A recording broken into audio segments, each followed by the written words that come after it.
So the other day I'm running on a track. I'm probably on the second mile. And I see off to the distance, there's a family of geese. 2 big geese, and then you have like 3 or 4 little baby geese.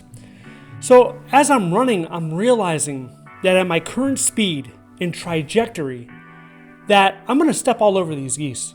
If I keep going, I'm going to stomp on these geese. But then I also think, these geese, they're mammals, they're animals, they're out here in the wild. They have to understand that I'm a larger mammal. I'm probably 20 times the size of a goose, of your average goose. And surely its survival instincts will kick in and they will either fly away or they'll waddle away. So I keep going. And I realize at the last second that these geese, they're continuing to cross the track and they don't care about me. They're just going to keep doing what they're doing. So at the last second, I have to stop. Otherwise, I would be stepping on top of them.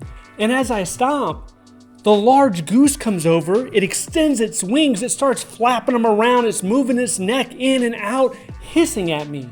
And I let my ego get the best of me, right? Because I'm thinking, how are you going to try to aggressively approach me and you're a goose? That doesn't make any sense to me.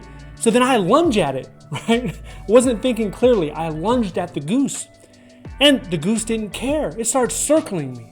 Now it's circling me with its wings out. And then I realized this is silly. I should not be out here trying to fight a goose. So I decided I'm going to keep running. So I turn around and I keep running. Later I thought about it, right? You have this goose, I don't know, maybe 30 pounds, 40 pounds. I'm 200 pounds. I'm 6'2", much larger than the goose. But you have this goose out here. He's trying to defend its family, right?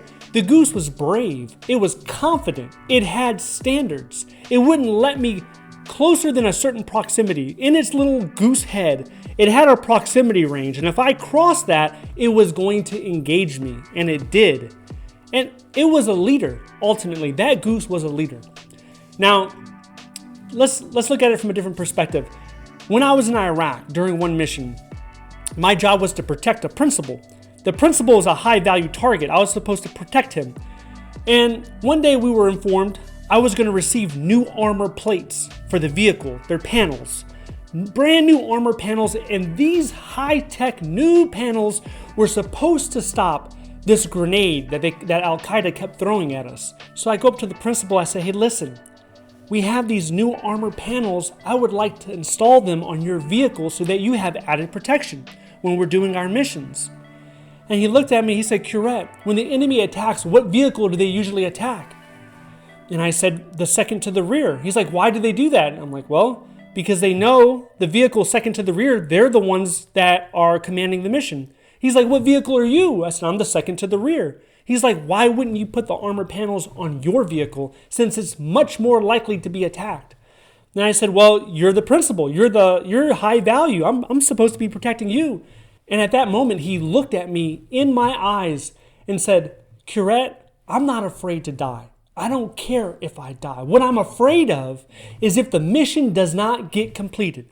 So if that means that a grenade hits my vehicle, then a grenade hits my vehicle. But the armor panels will be on your vehicle. Now, in that instant, that man gained more of my respect, more of my confidence. He showed me through his words and actions he is willing to sacrifice himself for the greater good. And when people do that, when people are willing to put themselves in a vulnerable situation for the betterment of the group or the team, they earn respect. They earn the trust. And that is invaluable. You cannot measure trust. So many people try to earn it. So many people try to gain it. But when you make actions like that, you're actually gaining the trust. So I drew parallels there from the principal who is willing to sacrifice additional protection to the goose who is willing to lose a few feathers if that meant that his group, his tribe would be able to continue and live another day. Because I was the threat, right? I was the unknown threat that could have been an aggressor. And the goose said, you know what? I'm going to handle this. And let's go back to the goose. Once my run was done, I jumped into my car, started it up, started to back out in the parking lot. I was driving, and then don't you know it, it's the same goose. It's the same goose walking along the street.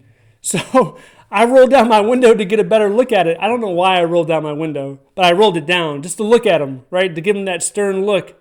And don't you know, he came up close to my car and gave me one final hiss. He hissed at me one more time, showing me his little teeth. And then I drove away, and that was pretty much the end of it. So if you're still watching this and you want to know another lesson that I learned, not from a goose this time it was a squirrel. If you want to know that lesson, I want you to watch this video next. If you would like to see more videos like this, please click like and subscribe. Thank you so much for watching, and I'll see you in the next one.